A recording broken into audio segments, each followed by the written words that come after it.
Greetings and salutations, YouTube. I am Artemis Knight, and this is Knightholm, a medieval fantasy city that we are building together. So in our first episode, we went and built a medieval house, the basic one that you see right here.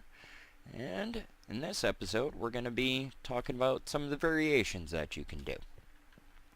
So first thing you'll notice is we used our wool here to represent wattle and daub, but in a lot of these other buildings we actually varied it up by using different colors of stained clay. Medieval cities were actually rather colorful. Painting was just as common, if not more common, than it is today. So it's a great way to vary things up and keep things interesting for the eye to look at. That color swap right there does a lot to draw attention to the different buildings and keep them separated.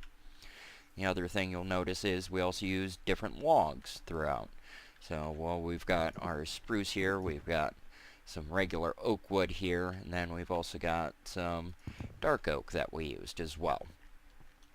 So you can also use acacia. I typically avoid it because it's a hard block to find colors and textures to mix with. It's just a bit too drab, I find. So another thing that you can do to vary things up is use different base blocks. So we've got a little bit of the andesite over here, we've got some stone brick over here, and then liberally sprinkled throughout is our cobblestone. But by switching that up, you're changing not just textures, but also a little bit of the color as well. And it gives you a variety of ways to mix and match your city, so that nothing gets too stale. Speaking of stale, square buildings all the same size also get a bit stale. So we went ahead and built a couple of L-shaped buildings here. And we've also done some variations with our jettying. So like this one, instead of jettying the full building, we just jettied out that section there. We've got another one over here where we swapped the door all the way to one side and didn't jetty out at all, but instead gave ourselves a little entrance up into the second level of it. And then I've got one more I want to show you real quick here. Instead of jettying out here just one block, we actually did a 2-block jetty. And that's something that you can do to vary the depth that you're giving your houses. Also makes for a nice place to put a doorway. Now, one of the more common ways that I see people varying up their styles is by doing detailing. Like here we've got a little bit of stone brick and a little bit of mossy stone brick. We've got some other examples over here where we mixed in a little bit of the andesite with our base block of the smooth stone. We've got the polished and the regular. And while that tends to be a good way to vary things up, you want to be very careful when doing that in a medieval city. It works great for those buildings that you have in smaller villages where there's more space between the buildings, but once they get all crammed together like this so that there's absolutely no room in between or very little room in between, having too much of that quickly overwhelms the eye and just becomes jumbled. There's no real point of focus. So, while I use it occasionally, you really have to use it sparingly in a medieval city. So the next thing we're going to talk about actually requires us to be up on the roof. So I'm going to sleep real quick and hop up there, and I'll be right back with you. And we're back. So now that we're up on the roof line, you can see a little bit better how we varied things up on our roofs. So we've got some roofs that slope towards the road and some that actually slope sideways. And that's one great way to do it. Also, when we get into our L-shaped buildings, you'll notice we've got roofs that actually join into a main roof. And like that house over there, if we head down here, you can probably see it a little bit better. That part right there and over there slopes into that part, and that extends back into the back of the building. So if you were to look at that from above, the peaks actually form a plus shape. Another one of the great variations you can do for your roofs is to throw in little windows on them. So we've got a 1-block one there. Off there in the distance you can see we did a 2-block one. So let's actually get a little bit closer to that one over there. Let's see if I can make this jump. Yep. Alright. And here's a closer look at this plus one that I was talking about. So once we're over here, so the way to do these ones, just tear this up a little bit, is when you're going to build them, you're actually building your roof like normal, but over here you're going to end up with a full block and then swap over and go sideways. And then you'll want to use half slabs to cover it up.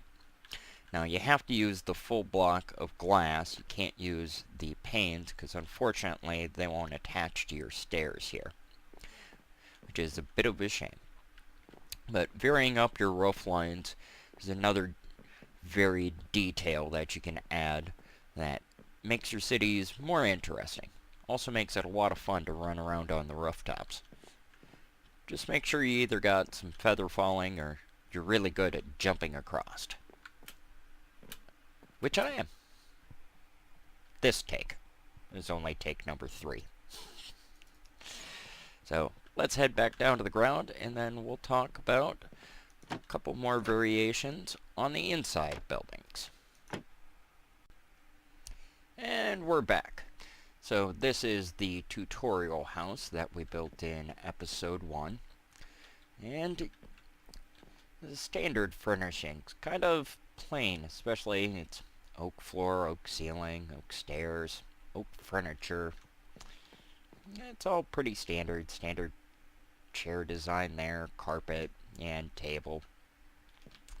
You know, it works, but it's a little boring.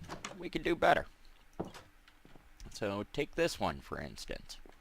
So varied up the colors. We've got our birch here for our floor, ceiling, and stairs. And because we've got a different floor plan, different size, we've got a different style of stair. So you actually have to turn to go up.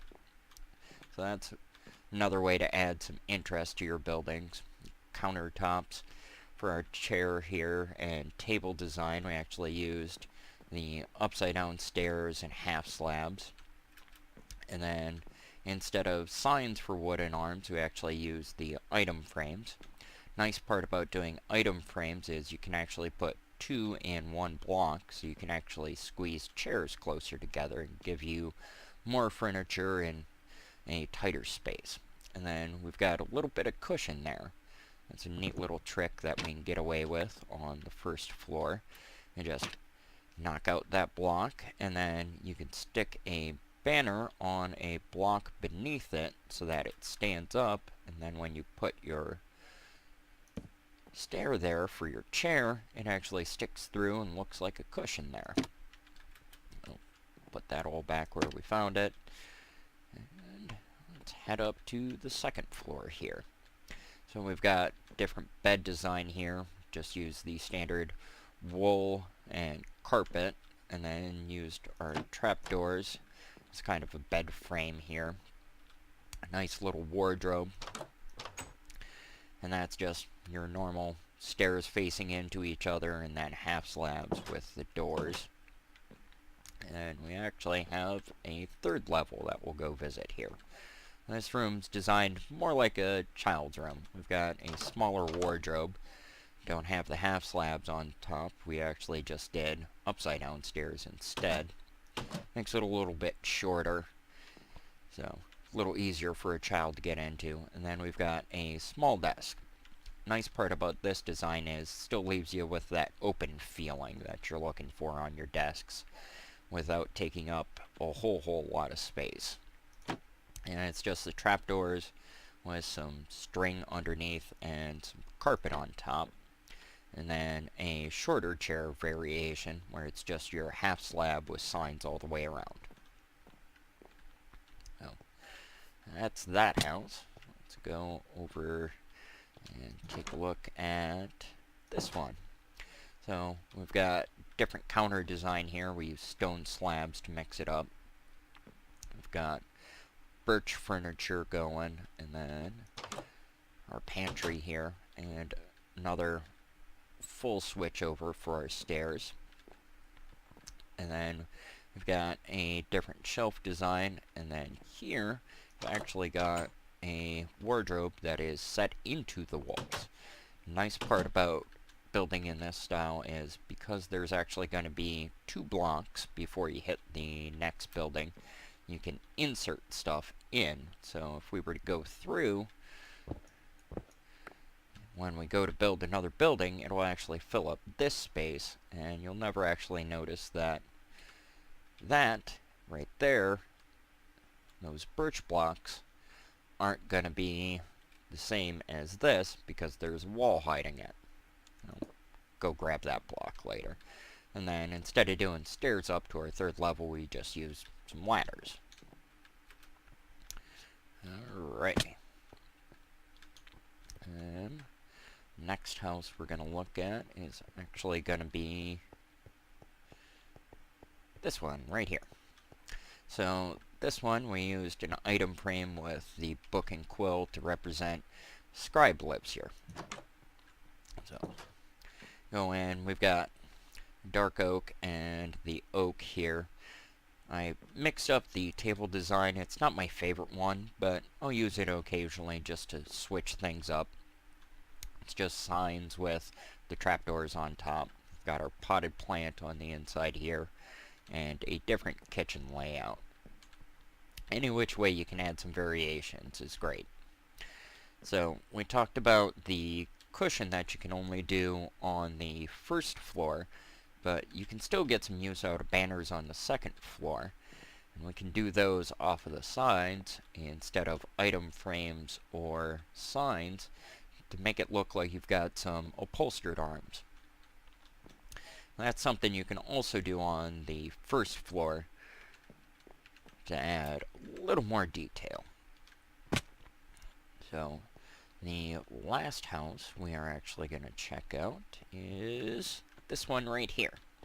This one's actually a shop, and we put a sign here to represent that. And it's one of our L-shaped buildings that we talked about earlier. So it was quite common for medieval shops to actually be shop and house.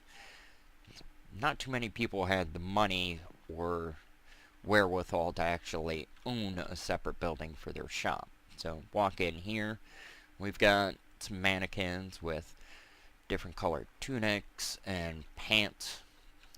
So obviously we're looking at some sort of tailor. And we've got this little step here, which represents that little place you would step up for the tailor to take your measurements and see what size he needed to fit you for. And then we just used some banners over here to kind of wall off a little changing area over here. Just hung them on some fence gates, opened them up so you can still get through. And we've got our countertop here. One of the best things they added ever was different color fences and fence gates. Love that addition. And if we check this out, we've got different colors of carpet here renamed into bolts of cloth. And then over here we've got buttons, and thread. Little details like that actually really kind of breathe life into your buildings. Now, because the 1st floor is all shop, we had to squeeze in our dining and kitchen area here. And then we've just got our standard bedroom here. So that's about it for variations on the inside that I wanted to talk about this episode. But next episode, we're going to be looking at a medieval inn. So, thanks for watching, and I will see you next episode.